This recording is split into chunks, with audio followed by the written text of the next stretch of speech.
할렐루야.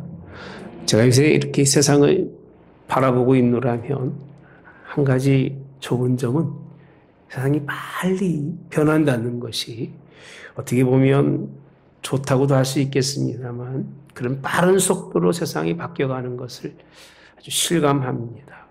마치 블랙홀 같이 모든 사람들이 생각 속에서 변하지 않으면 퇴보된다고 생각하고 오늘 많은 사람들이 살아가면서 변화가 필요 없는 것까지 무차별하게 빨아들이고 있는 세상을 봅니다.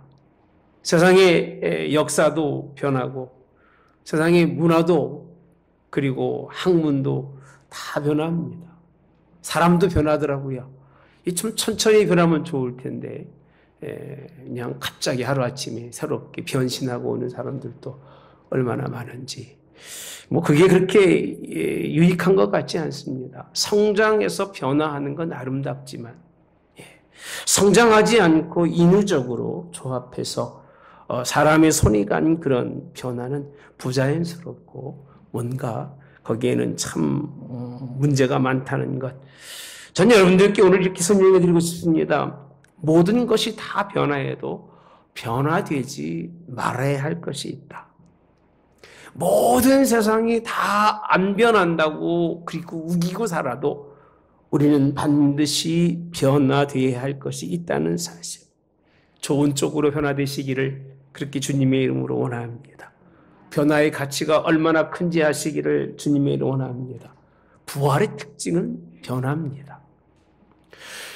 여러분들이 십자가로 머물러 있다면 절대 안 변합니다. 그래서 매일 기도할 때도 죽는 것, 낮아지는 것, 포기하는 것, 어떻게 하면 하나님의 뜻대로 살지 못했는데 잘 살 수 있을까 염려하고 고민하는 그런 자리에 머무르는 거예요. 근데 부활은 짧다고 말씀드렸습니다만 십자가는 짧다고 말씀드렸습니다만 짧은 십자가를 통해서 연장선상에 있는 부활은 긴 거예요. 그러니까 우리가 사실은 부활절을 지나고 난 다음에 부활절 설교는 한 3개월은 해야 됩니다. 왜? 부활이 변하거든요. 이 변화는 세상에서 가질 수 없는 변화예요. 세상에서 얻을 수 없는 변화예요. 이 변화는 하나님의 백성만이 맛볼 수 있고 이 변화는 하나님의 사람들만이 느낄 수 있는 변화인데 너무 안타까운 거예요. 변화를 할 듯하면 끝나버리고 말아요. 부활절 성찬 예식 끝나고 나면 부활절은 예수님과 함께 부활해서 천국으로 다 올라가 버리고 또다시 염려하고 고민하며 걱정하고 근심 속에서 살아가는 모습을 보면서 이건 아니지 않냐. 적어도 예수님께서 십자가에서 우리를 위해 죽어주시고 우리의 생명의 변화를 약속했다면 그 얘기입니다. 그렇다면 오늘 우리 생명의 변화가 꾸준하게 일어나기를 주님의 이름으로 원합니다. 하나의 밀알이 죽어도 그 죽은 하나의 밀알이 싹이 피고 생명을 맺기까지 긴 시간이잖아요. 그렇게 생명을 위한 씨름, 열매를 위한 인생의 그런 뭔가를 위해서 힘쓰고 애쓴 우리의 삶의 변화가 있기를 주님의 이름으로 원합니다. 전 예수님을 영접하고 나서 우리의 삶 자체가 사실은 변화된 삶이잖아요. 예수님 만나고 난 다음에 삶은 반드시 변화가 돼야 됩니다. 변질이 돼서는 안 됩니다. 변질은 이렇게 바뀌고 또 흘러가면서 뭔가 자연의 조화에 따라서 또 바뀌고 또 바뀌어가는 게 변질이에요. 뭐가 들어오면 또 바뀌고. 근데 변화는 그게 아닙니다. 전혀 다른 개체로 바뀌는 거예요. 전혀 다른 것으로 바뀌는 것이 변화예요. 그래서 요한복음에 보시면 제가 몇 번 설교드렸을 겁니다. 요한복음은 변화의 장이다. 무엇이 변했느냐? 물이 변하여 포도주가 된 것은 전혀 다른 개체로 바뀐 거예요. 물과 포도주는 같을 수가 없습니다. 예, 포도주가 변해서 물이 된다는 얘기는 좀 가능성이 있겠습니다만 물이 변해서 포도주가 된다고 하는 이런 변화는 하나님이 우리의 인생의 삶에 원하는 변화와 다를 바가 없습니다. 신앙의 연륜이 신앙의 여러분들이 하나님 앞에 나오면 나올수록 삶이 더 하나님 앞에 변화가 될 수 있기를 주님의 이름 원합니다. 부활의 역사가 왜 변화로 크냐면요. 사도 바울 이후 그리고 제자들이 성령 충만한 이후에 십자가 사건은 단 한 번으로 끝나지만 단회적으로 끝나지만 세상을 변화시키는 부활의 사건은 지속적으로 이루어집니다. 지금도 마찬가지입니다. 예수님의 십자가 사건을 우리가 붙들고 살아가는 것이 아니라 부활이라고 하시는 예수님의 승리의 사건을 가지고 나가야 교회가 성장하고 성도가 세상과 구별된 하나님 나라의 영광을 바라보며 살 수 있게 된다는 겁니다. 그렇지 않으면 여전히 세상이 원하는 유혹과 세상의 자랑과 세상의 모든 그런 영광을 위해서 살 수밖에 없지만 예수님의 부활로 승리하신 그 부활을 바라는 사람은 그걸 바라보지 아니하고 예수님만 바라보고 말씀만 바라보며 살아가며 승리하여 좋은 열매를 맺는 것이 부활의 역사인 것을 믿으시기를 주님의 이름으로 원합니다. 전 여러분들에게 말로 부활을 이렇게 설명하면 뭐 다 끝일 것 같지만 그렇게 설명하지 않습니다. 제 말 속에는 항상 성경이 뒷받침하지 않으면 안 됩니다. 오늘 15절에 있는 말씀 우리 함께 보시면서 말씀을 보도록 하겠습니다. 함께 봅니다. 그가 모든 사람을 대신하여 죽으심은 살아있는 자들로 하여금 다시는 그들 자신을 위하여 살지 않고 잠깐 여기만 보겠습니다. 부활의 의미는 뭐냐? 십자가에 예수님이 죽으심도 중요합니다. 십자가가 중요한 게 아니라 예수님의 죽어주심이에요. 상징이 십자가일 뿐이에요. 그러면 다시 봅시다. 모든 사람을 대신하여 죽으심은 그 죽으심의 이유가 뭐냐? 살아있는 자들로 하여금 다시는 이게 반복되지 말라는 겁니다. 그러니까 무엇을 반복하지 말느냐? 그들 자신, 다시 말하면 예수님의 십자가를 경험하고도 너 자신을 위해서 살지 않는 거라는 거예요. 그러니까 부활의 의미는 오늘부터 한 달, 두 달, 세 달 부활절 하나님의 말씀을 전한다는 것은 예수님 부활했습니다. 승천했습니다. 그 복음을 전하는 것이 아니라 이제 부활의 예수님을 만나서 변화된 나의 삶은 그 얘기입니다. 나 자신을 위해서. 그들 자신이니까 여러분 스스로 여러분들을 위해서 인생을 살지 말라는 겁니다. 변화는 그런 것입니다. 변화는 여러분들을 위해 살지 않는 것이 변화입니다. 그렇게 사시기를 주님이 원합니다. 세상에는 참 변화가 없습니다. 왜? 돌아서면 어긴 다시 자기를 위해 살아가는 거예요. 말씀 들을 때는 주를 위해 살 것까지 설명하고 깨닫고 아멘하지만 돌아서면 나 중심의 사람으로 바뀌기 때문에 그럴 수밖에 없습니다. 오늘 유일하게 우리에게 변화의 참 모습을 보신 분은 주님입니다. 주님의 부활하심을 인정하시기를 바랍니다. 그러면 주님의 부활을 인정하는 사람들은 인생의 삶을 다시는 여러분을 위해서 사시기를 주님의 이름으로 원합니다. 미안합니다. 주님을 위해서 여러분 자신을 살지 않기를 원합니다. 거꾸로 제가 말을 바꿨습니다. 여러분 주님의 부활을 여러분을 위해서 살지 않는다고 해서 주님의 부활 때문에 여러분의 신분이 바뀌거나 여러분의 직업이 바뀌거나 여러분의 지위가 변하지는 않습니다. 똑같아요. 그 사실 부활의 큰 의미는 별로 없는 것 같아요. 어제의 삶이 오늘이고 오늘 삶이 내일이고 계속 반복해서 합니다만 여러분 신앙에 있어서 승리라고 하는 것은 뭐냐? 삶의 목적이 바뀌는 거예요. 삶의 환경이 바뀌는 게 아니라 삶에 바라보는 목적이 바뀌는데 나라고 하는 목적 때문에 인생을 살았던 것을 다시는 그 같은 일을 반복하지 않는 것이 부활의 진짜 의미를 가지고 있는 것. 이것을 믿으시기를 주님의 이름으로 원합니다. 이스라엘의 신앙이 왜 망한 줄 아십니까? 구약 이스라엘 신앙이 망한 이유는 예수님 메시아를 기다려요. 메시아를 바라요. 그가 우리 가운데 오셔서 뭔가 큰 변화를 이루어주기를 원해요. 그 어떤 변화를 이루어주기 원하느냐? 사람들의 삶의 그런 환경이 바뀌는 거예요.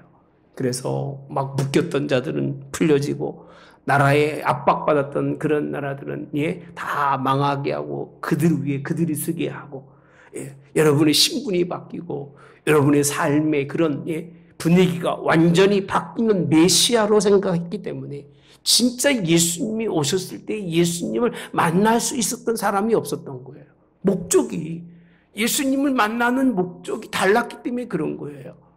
근데 지금도 마찬가지입니다. 우리의 삶의 목적이 변하지 않으면 안 됩니다. 여러분 자신이 삶의 목적이 된 사람은 아직도 십자가의 죽음이 무엇인지도 모르고 부활의 소망이 무엇인지 한 발자국도 못 나갔다는 말씀입니다. 삶의 목적을 아는 것이 가장 인생의 최대 영광입니다.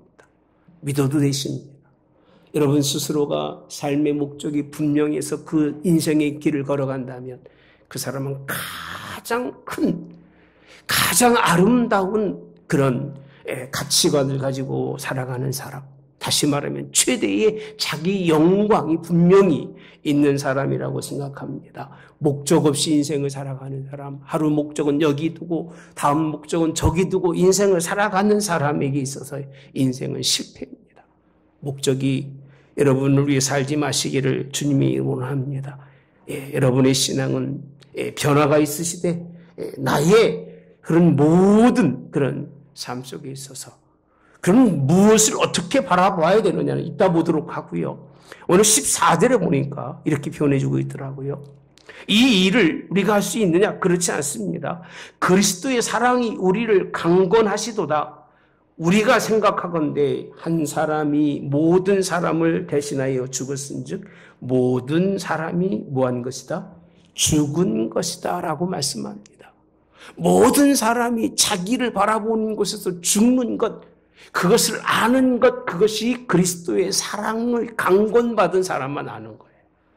그래서 이제는 나는 죽었기 때문에 나를 위해서 인생을 살지 않고 나의 삶의 목적이 나에게서 좀 벗어나겠다는 겁니다. 내 시각에서 벗어나겠답니다. 우리라고 하는 시각에서 벗어나고 내 가정이라고 하는 시각에서 벗어나서 뭔가 다른 시각을 갖고 인생을 살 수 있는 것. 이런 신앙이 부활의 의미를 바로 아는 사람인 걸 믿으시기 바랍니다. 저는 이 신앙에 대해서 창조적인 신앙이라고 생각합니다. 왜?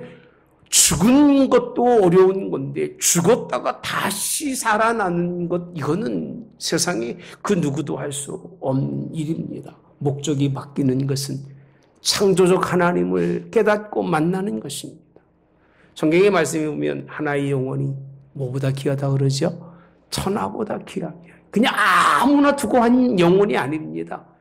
하나님 만나고 예수님 만나서 변화된 사람의 영혼을 두고 한 얘기입니다. 그 영혼, 앞으로 그렇게 변화될 영혼을 두고 한 얘기십니다. 그 영혼이 얼마나 귀한지 뭐보다 귀하다고요? 천하보다 귀한 거예요. 여러분 한 영혼이 자기를 버리고 나를 위해 죽으신 예수님 그 사랑을 깨달아서 이제는 내가 아니라고 하는 그 자기 부정 그 하나만 가지고 있어도 그 하나님의 창조의 역사 가운데 가까이 가는 사람이 아닌가 이렇게까지 생각합니다. 그렇게 자기 부정이 어려운 겁니다. 여러분 자기 부정하시고 주님 바라보시기를 주님의 이름으로 나옵니다. 살아도 주를 위해서 죽어도 주를 위해서 죽는다는 고백만 하지 마시고 이제는 주님 나를 바라보지 않겠습니다.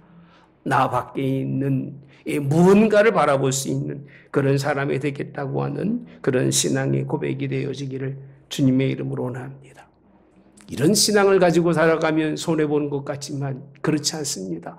그 사람의 가치관은 얼마나 귀한지 모릅니다. 근데 거기서 끝나지 않습니다. 15절 다시 한번 보시면 함께 오겠습니다. 시작. 그가 모든 사람을 대신하여 죽으심은 살아있는 자들로 하여금 다시는 그들 자신을 위하여 살지 않고 오직 그들을 대신하여 죽었다가 다시 살아나신 이를 위하여 살게 하려 함이라. 아미라. 아멘. 그들을 대신하여 죽었다가 다시 살아나신 이를 위하여. 그러니까 자기 포기와 자기 부정으로 끝나는 것이 아닙니다. 그 부활은 위대한 겁니다. 그 시각이 누구에게로 가느냐? 나를 다시 살게 하신 이이신 예수를 위해서 사는 것. 이게 부활인 거예요. 그러니까 부활의 힘은 다시 사셨다고 하시는 그 역사성 속에 무엇이 있느냐면 내가 다시 살아서 예수님만 바라본다는 것. 이것이 부활에 참 의미가 있는 걸 믿으시기 바랍니다. 이렇게 생각하시면 좋을 겁니다. 보통 머릿속에 내 생각으로 100% 꽉 차 있었습니다. 그런 사람이 부활의 주님을 만난 다음에 이 머릿속에 있는 모든 것이 주님께로 이양해요. 넘겨드리는 거예요. 다 예수님에게 넘겨진 삶, 이런 삶이 부활에 참 승리하는 삶입니다. 창조의 변화가 육적 그런 변화로 끝나지 않습니다. 육적 자기 부정으로만 끝나지 않습니다. 이제 예수님 그분을 위해서 살아가는, 이제 나는 죽고 그 영이 함께해서 영으로 살아가는 삶, 그런 삶이 주님을 위한 삶인 걸 믿으시기를 주님의 이름으로 원합니다. 저는 그래서 이렇게 표현합니다. 삶의 목적이 커지지 않습니다. 예수님 부활을 경험한 사람은요, 절대로 복잡하게 예수 믿지는 않습니다. 이것도 하고 저것도 하고 이 일도 하고 저 일도 하고 예수님 우리 위해서 뭘 하겠다고 생각하면서 일에 중심을 두지 아니하고 다 오직 커지지 않고 한 분 예수님을 위해서 예수님만 바라보고 그에게 합당한 인생의 삶을 사는 것, 새로운 예수님으로 인한 정신과 예수님이 주신 말씀과 예수님을 따라 인생을 사는 것, 그렇게 삶의 목적이 그렇게 바뀌는 거예요. 나 중심에서 예수님 중심으로 바뀌는데 그를 위해서만 살아가는 것, 이런 삶이 우리에게 있기를 주님의 이름으로 원합니다. 전 사도 바울의 고백 중에서 오늘 본문의 말씀이 가장 중요하게 생각할 부분이 아닌가라고 생각합니다. 자신 그 마음에 예수님에 대한 중심적 사상을 가장 잘 드러낸 부분이 이 부분이에요.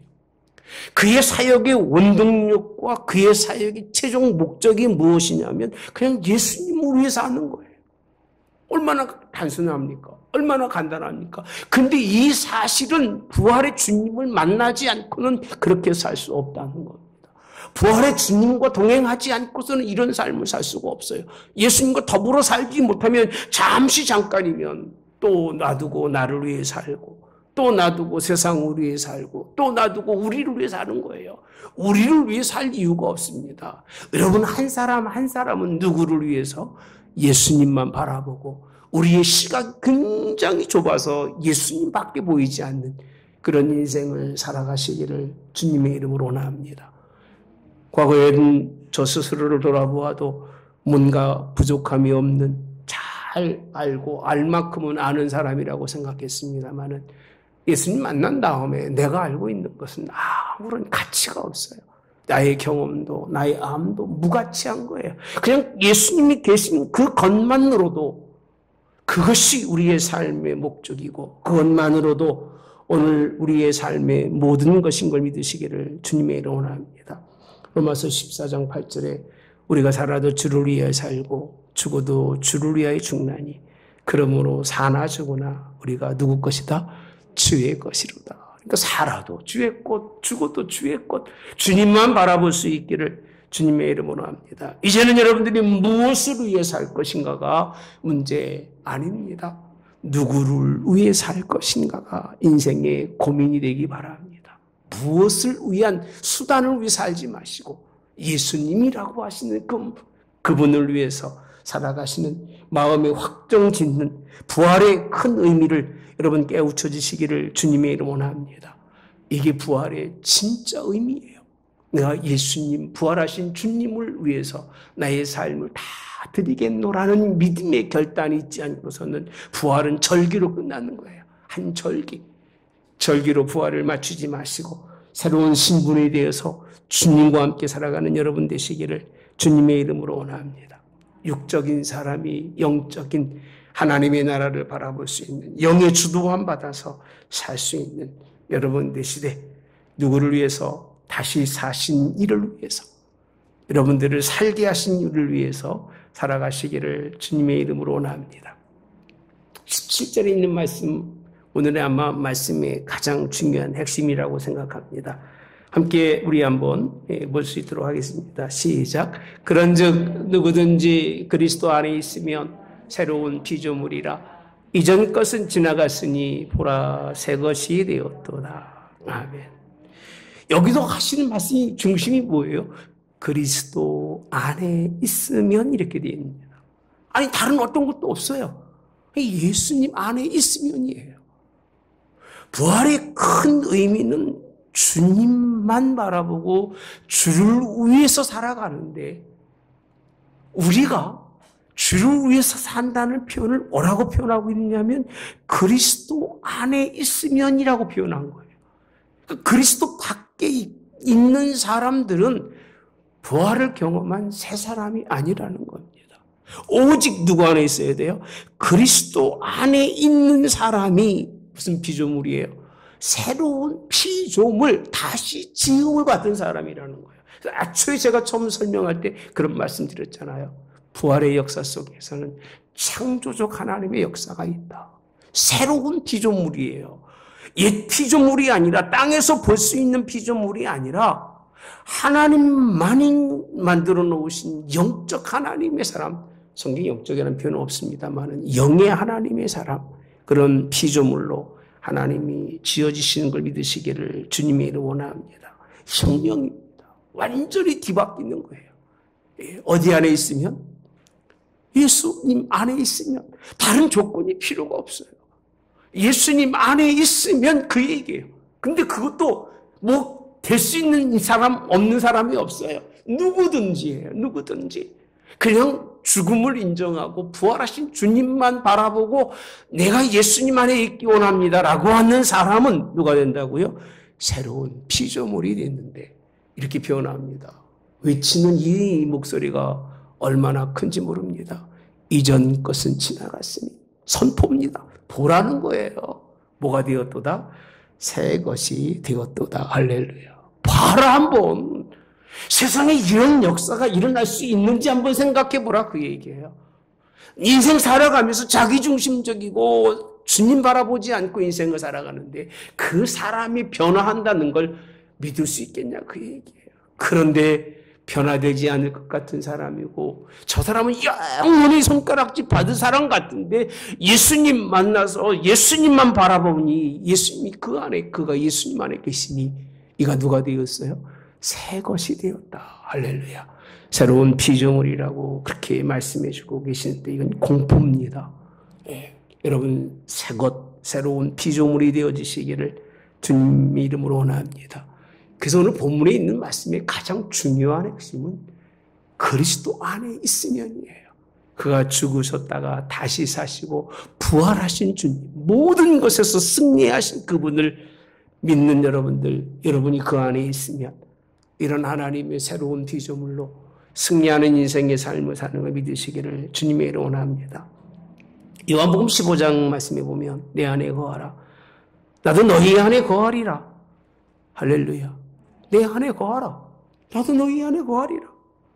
가지가 포도나무에 붙어있지 않으면 스스로 열매를 맺은 같이 너희도 내 안에 있지 아니하면 그러하리라. 그러니까 붙어있으라는 얘기입니다. 그러면 스스로 뭘 맺어요? 예? 스스로 열매를 맺는 거겠죠. 붙어있으니까. 예. 붙어있지 않으면 열매가 없습니다. 아무것도 맺을 수가 없어요. 나는 포도나무에 너는 가지라. 그가 내 안에, 내가 너희 안에 거하면 사람이 열매를 많이 맺나니 나를 떠나서는 너희가 아무것도 할 수 없음이니라. 예수님이 지금도 말씀하세요. 나를 떠나지 말라 그 얘기예요. 내 안에 있으라는 겁니다. 그러니까 부활절 이후에 믿음의 사람들의 삶의 방법이 예수님을 결코 떠나서는 안 돼요. 예수님 안에, 그 안에 있어야 승리합니다. 실제로 너희가 내 안에 거하고 내 말이 너희 안에 거하면 무엇이든지 원하는 대로 구하라. 그리하면 뭐하리라? 이루리라. 인생의 삶의 승리의 모습, 무엇이든지 내 안에 있으면 내가 너희의 모든 것을 원하는 대로 이루시는데, 그 원하는 것이 육적인 것이 아니라 예수님 안에 있으니 예수님이 원하는 것, 아버지 뜻을 구해서 그 일을 이루실 것을 말씀해 줍니다. 그럼 오늘 예수님만 그렇게 요한복음 말씀하시는 것이 아니라 사도 바울도요, 빌립보서 3장에 가보시면 이렇게 신앙을 고백합니다. 그러나 무엇이든지 내게 유익하던 것을 내가 그리스도를 위해 다 모르 여기고 해로 여길 뿐더러라고 되어 있습니다. 또 모든 것을 해로 여김은 내 주 그리스도 예수를 아는 지식이 어떻게 해서요? 가장 고상하다는 거예요. 예수님 알고 예수님이 내 안에 계시고 내가 예수님 안에 계시는 것이 너무나 고귀하고 이것 밖에는 뭔가 말할 수 있는 게 없다는 겁니다. 너무 고상해서 내가 그를 위하여 모든 것을 뭐하고요? 잃어버린다는 거예요. 배설물로 여기면 누굴 얻고요? 그리스도를 얻고, 9절에 보면 그 안에서 발견되려 함이, 똑같은 말씀입니다. 다른 말씀 하나도 없습니다. 제가 그냥 말씀만 가지고 여러분 나누잖아요.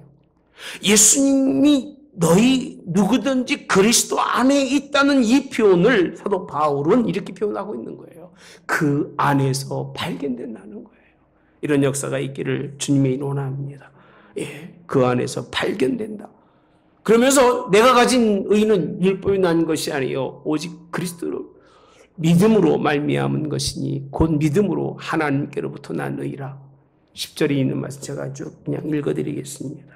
내가 그리스도와 그 부활의 권능과 그 고난의 참여함을 알고자 하여 그의 죽으심을 본받아 어떻게 해서든지 죽은 자 가운데서 부활에 이르리 하노니. 이게 11절에 있는 말씀이에요.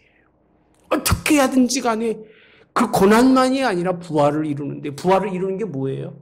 오늘 있는 말씀처럼 그 안에 있게, 그 안에서 발견되고 예수님 안에 있는 새로운 피조물이 되는 거예요.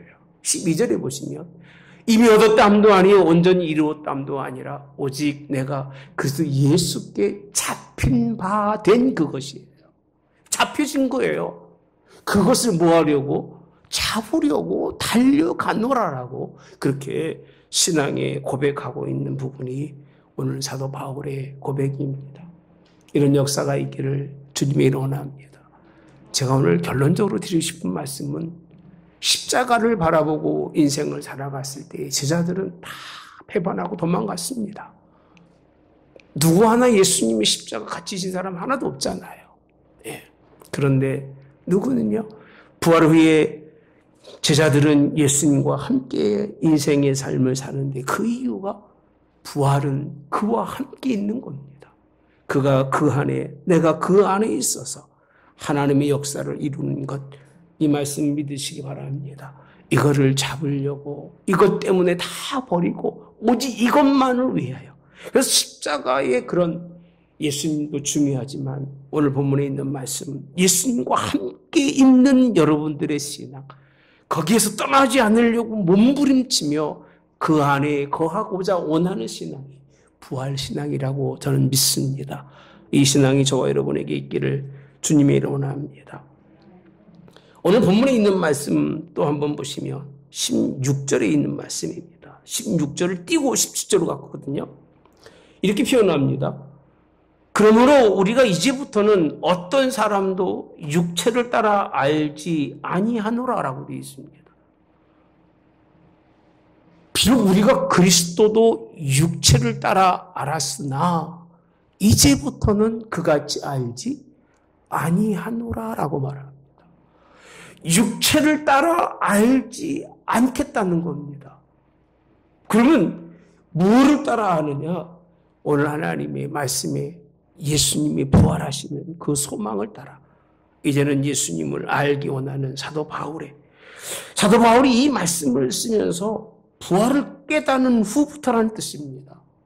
부활을 경험한 후부터는 내가 이제는 육체를 따라서 예수님 믿는 게 아니라 부활의 주님이 여러분 마음의 중심에 계셔서 그분을 따라 그와 함께 인생 살아가는 하나님의 사람으로 바뀐 걸 믿으시기 바랍니다.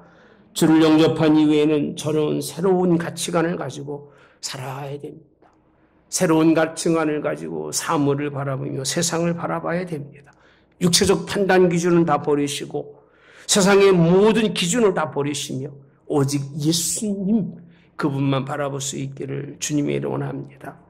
저는 다시 산다는 것은 세상에서 이해할 수 없는 그 어떤 것도 설명할 수 없는 겁니다. 십자가를 설명한들 우리가 알겠습니까?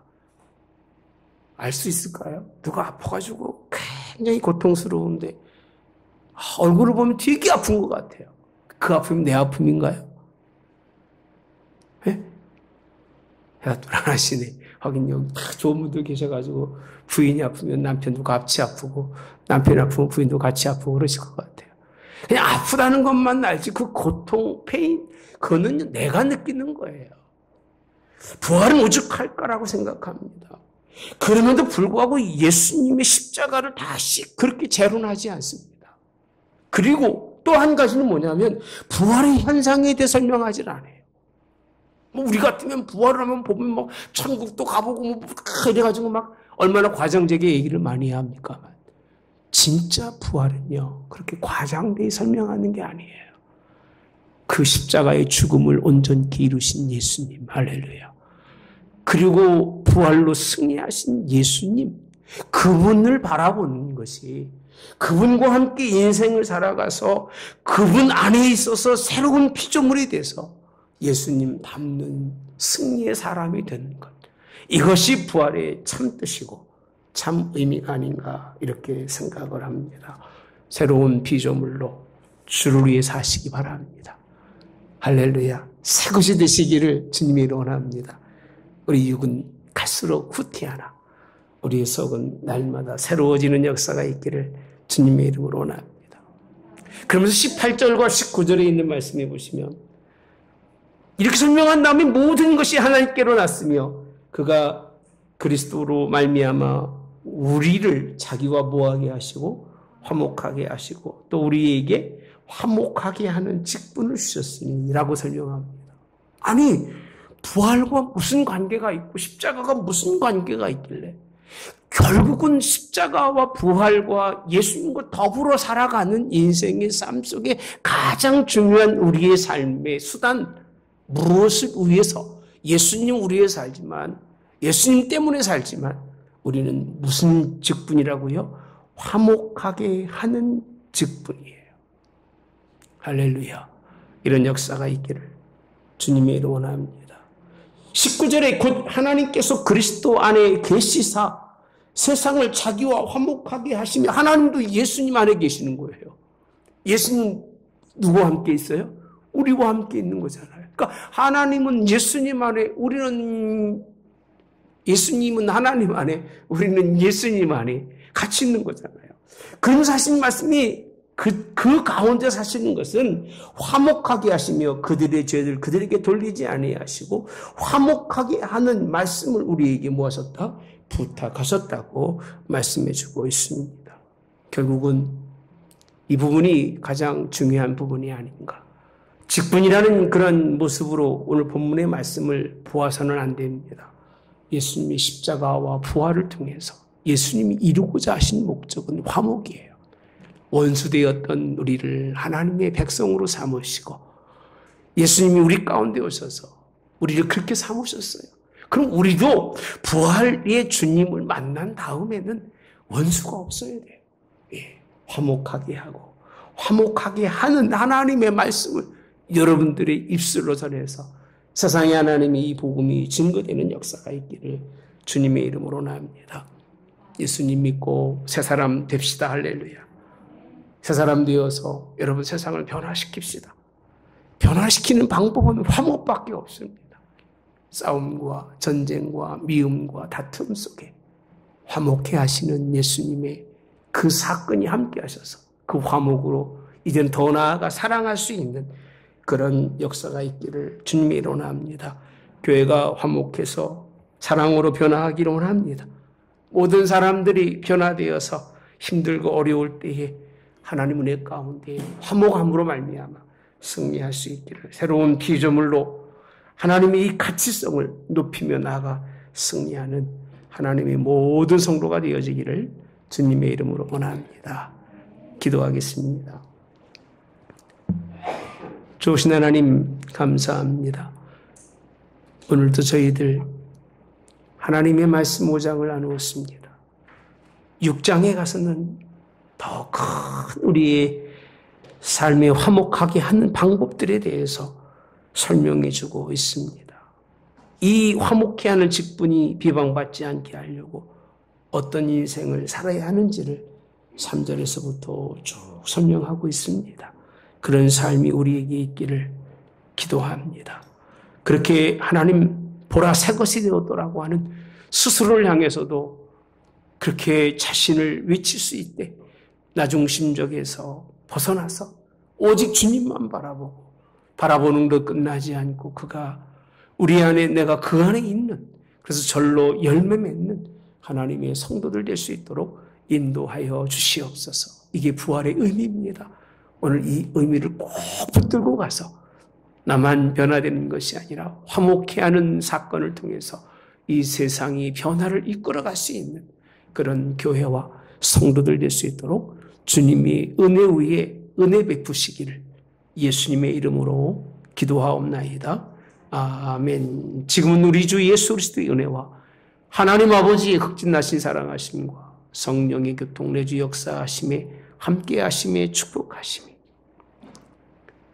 오직 그리스도 안에서 새로운 피조물로 새것이 된 하나님 백성들 모두 영원히 함께하여 이들로 화목하게 하는 직분과 그 말씀으로 주님 앞에 설 때까지 온전히 승리하여 세상을 평화롭게 하는 성도들 되게 하옵기를 성부와 성자와 성령의 이름으로 축원하옵나이다.